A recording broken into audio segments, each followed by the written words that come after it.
Going to see a sumo tournament is difficult, as it only happens at certain times and getting tickets isn't also easy. But if you still want to see some sumo wrestling, you can just go to their training session. The only catch is, you have to wake up at 6 AM. Step 1. Arrive at the location. Step 2. Get driven to a new location. Step 3. Remove your shoes to release the stinky grippers. Step 4. Enjoy. Now, you don't have to wake up at 6 AM if that's too early, because there are 2 times when you can visit. At 7:15, so you can see them setting everything up for the practice, or 8:15, so you arrive when the practice is already in full force.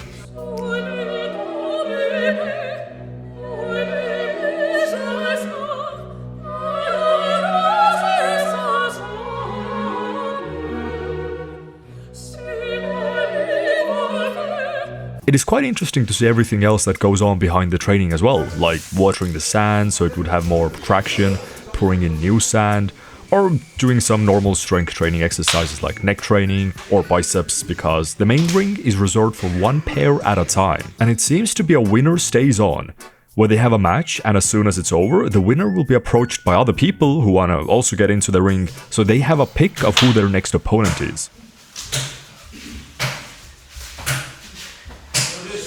And the tour that we're on gave us more information on what's going on as well, like how the back of the stable has a picture of the previous boss and their earnings, and that the belt colors are reversed from what I know, as the black means that you're regulars, while white means that you're advanced, with only 10% of sumo wrestlers being able to get to the white ranks.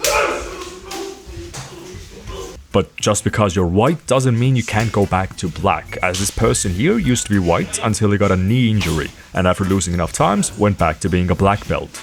But man, he was an absolute beast. He took on people for like 10 rounds straight, back to back, until somebody finally managed to kick him out of the circle. Now that the practice is over, cooling exercises can begin. Or more like, even more intense exercises.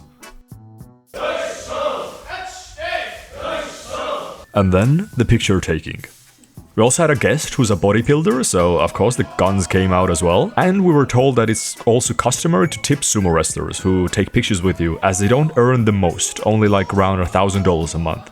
And while they do look scary, they have a pretty solid sense of humor. Everybody got to hand over their money in a regular way, but I got a different kind of treatment.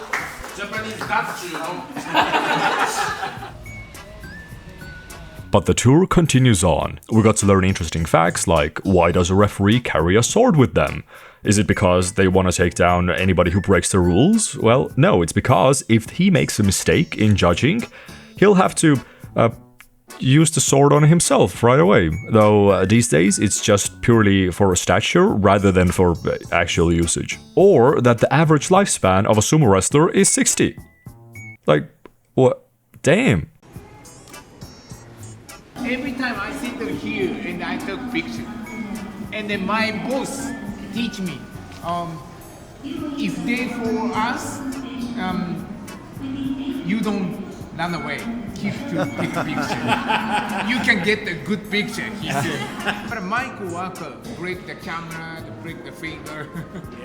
And our guide actually showed off some real tickets for next month's sumo wrestling event. And while the tickets themselves are pretty cheap, like $15 a piece, they get sold out within the first couple seconds, so even locals have trouble getting the tickets. And the people who scalp them sell it in the aftermarket for tourists, where they're usually around $200. The big thing is that before the tickets are released, they're first sold off to sponsors, who can then give it to people who they want to bring onto the show, and only then it's released to the public, where there's already not that many left and there's a ton of people wanting them, so coming here as a tourist and seeing sumo wrestling, not the easiest thing ever. Overall, it was a pretty good time. Interesting to see everything happen. Got a free manhole card as well.